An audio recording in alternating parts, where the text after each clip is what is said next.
Hey everybody, this is Audio Dread, and welcome back to another exciting sound design video. So today I'm going to be following up on a live stream that I did last Saturday. Hopefully this is going up on Wednesday. If it's the following week, then it was 2 Saturdays ago, but hopefully it was last Saturday, where I played one of my favorite childhood games and went in depth into how that game, Star Wars Republic Commando, built the world using sound and built context in the world using sound. So now I want to take those principles and I want to kind of talk about the ways that I've used them. So I'm going to be diving into the game that I'm currently sound designing for called Jumping Jacks, which is a cyberpunk 3D platformer that focuses around bunny hopping and portal mechanics.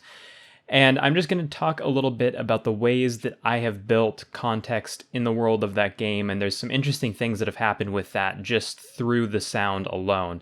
And talk about how you can apply those principles using only Audacity without having to sink any money into sound design. Anyone can do it. So without further ado, I'm going to hop into Jumping Jacks and talk a little bit about my thought process behind some of the things that I did.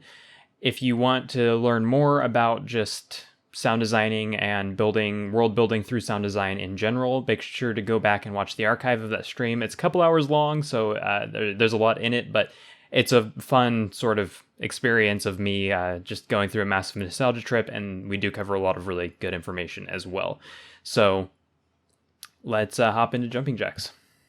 All right, so I have Jumping Jacks pulled up here, and what we're going to do is we're just going to start off hop one and just break down a couple of these sounds. Now, I'm not going to be covering how to make sci-fi sound effects in this instance, because I don't have footage of originally designing these is the main reason why. But what I can recommend is in the description below, there's going to be a link to a video my friend the sound effects guy made about making sci-fi effects in Audacity that I personally recommend. It's a very informative video. It's very generalized. Obviously, this is a lot more specific, and I'll cover a little bit about what I did, but for the most part, when you're working in Audacity, sci-fi effects, it's put a phaser on everything.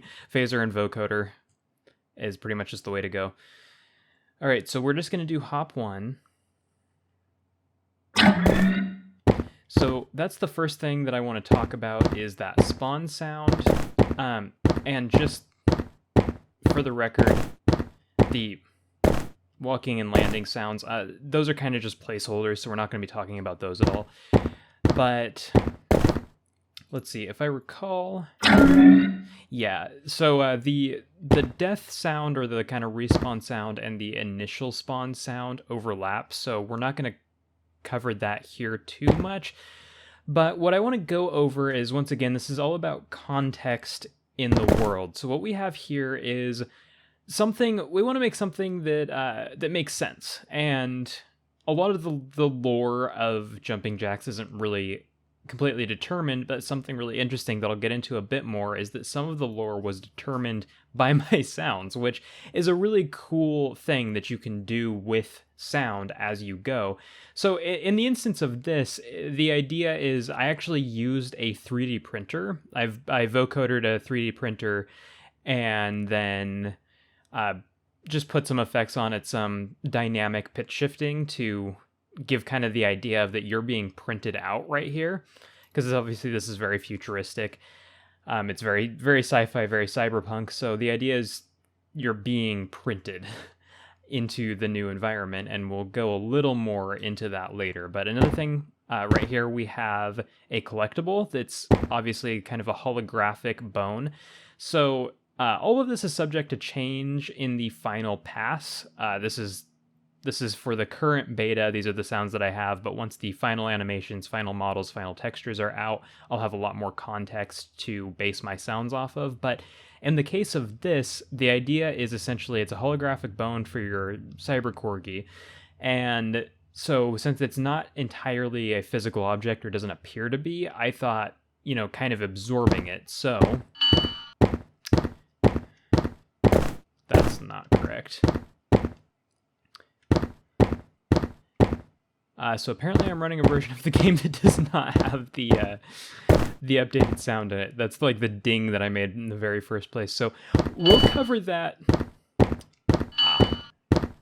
Whoops. Yeah, we'll cover that later. Damn it! I thought that this was the most recent build has a different collectible sound, and the bug of just walking over it triggering it is fixed. So we'll go more over that later. Also, the level completion sound, also a placeholder. In the final game, there's going to be some sounds of interacting with Jax, your cyborgy, and so I'll be sound designing that instead. So let's just go to the next level, because this one should have some checkpoints in it. So once again, you have kind of that that being printed off. So we're going to go... I feel like I have my sensitivity a little high. That's fine. So now, because of the 3D printer sort of concept, we're getting scanned, essentially, right here. And I guess that's the starting sound too, isn't it? Yeah, so that's... You're being scanned by this pad here that's basically 3D scanning your body. And that's all lore that was kind of determined and put into the design. It's not explicitly stated, there's nothing really talking about it, but you have... That's the beauty of sound design, right? Is you have just this pad that you come up with how it should work, and then you can kind of give that impression out of sound design alone, and you can heavily imply lore that's never spelled out. It's never spelled out exactly how these pads work, but when you step on it, you hear this ka-chunk, you hear this kind of scanning sound, and you get this idea that it's scanning you for later so that you can be reprinted at this location. So then if you die, or if you fall off, oh, there's an audio bug. It's still in beta, guys. So I think... Yeah, I'll get to a different loss point. What's happening right there is there's a terminal velocity, like whoosh sound that's interacting with the respawn sound. So let's just get to a section of the game where there's just kind of death pads. Right here is good. So once again, you're being scanned right here, and then you're being reprinted.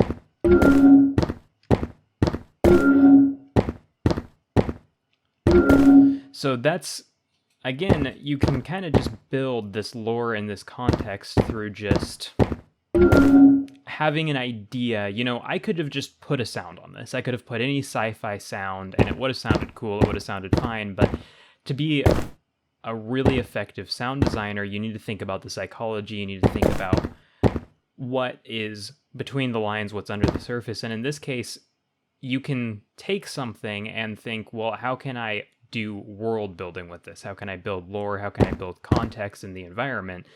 And just through this sound, rather than just any generic respawn noise, you have something that gives this subconscious impression of exactly what's happening to your character, which would otherwise be lacking.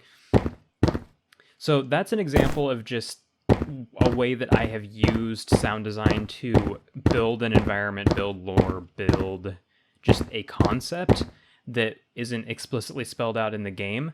But I have a better example of that here, and exactly how far this can go. If we go to the portal levels,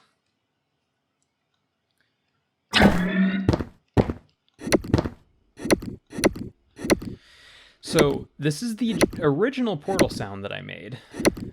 And the thing about this sound, the lead dev, the big boss man, as he calls himself jokingly sometimes, Sabian is his actual name, Ambit is his Discord name, but he created or based the kind of concept of the lore of how these portals work off of this sound, which I thought was really cool and flattering, for that matter. As you can hear, there's just kind of this bubbly pop sound.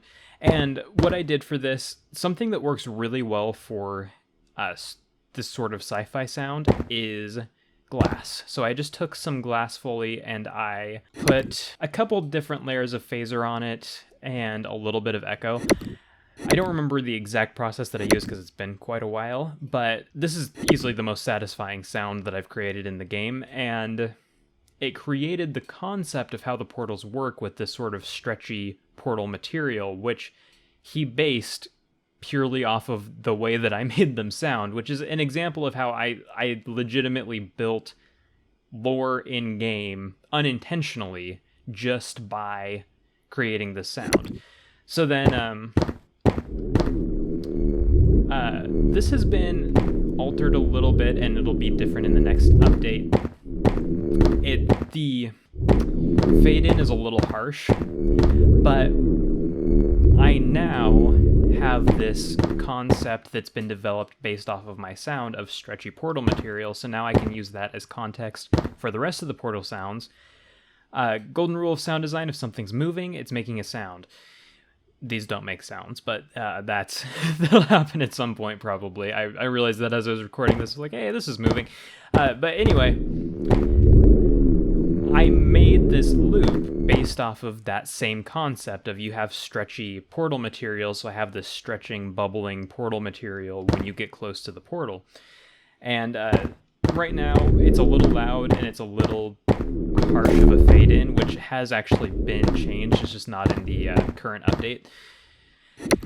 And so, once again, you have this beautiful context within the world of when you get close to this, you can kind of hear the way that the portal is functioning. And I could just have a low buzz here, right? I could just have it be buzzing, and that would be perfectly fine. It would fit the environment fine, but instead, it's so easy to just go that extra mile and say, well, we have this concept of stretchy portal material.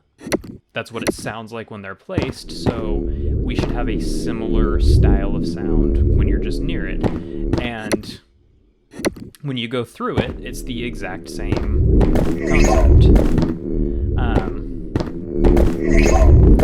There's, yeah. I'm making Ambid look bad right now. I'm sorry, man. The portals are having some technical issues that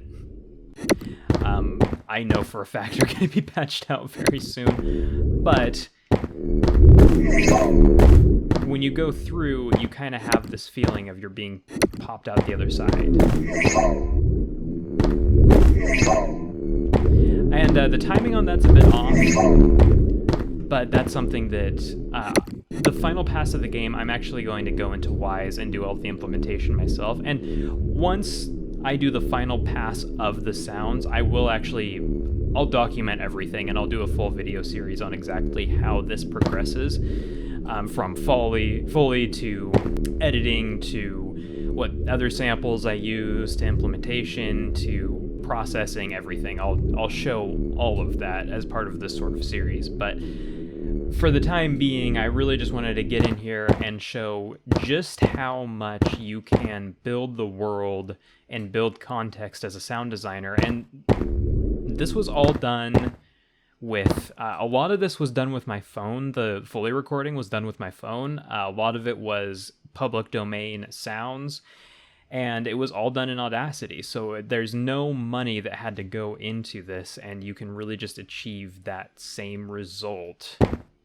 so easily if you just can, think innovatively, think ahead, and really focus on exactly what you want these sounds to mean and what you want them to represent in the world and in the environment. And that's exactly what I've done with all of the sounds here, but particularly the portal sounds. The fact that they spawned a lore concept by the way that they sounded, I think is really just a testament to how far you can go with sound design to build and create something through audio alone. And also, beta games have audio glitches, and that's something everyone should be prepared to deal with. Alright, so that was my analysis of using sound design as a tool for world building, and how you can do that, take initiative and do that as a sound designer on your own, in any project that you're working on, and how you can achieve the same result no matter what DAW you're using, no matter how good your equipment is. It's not about the way that it's not about what you're using or even the sounds you're developing. It's how well you can incorporate them into the project that you are creating. And this is one way that you can really just take your sound design that much further by really creating context around it and building the world with it. If you guys enjoyed this video, please let me know in the comments below anything else you would like me to cover. Hit that like button, subscribe for more videos like this. And until next time, I've been Audio Dread, your Audacity expert, and I hope to see you in the next video.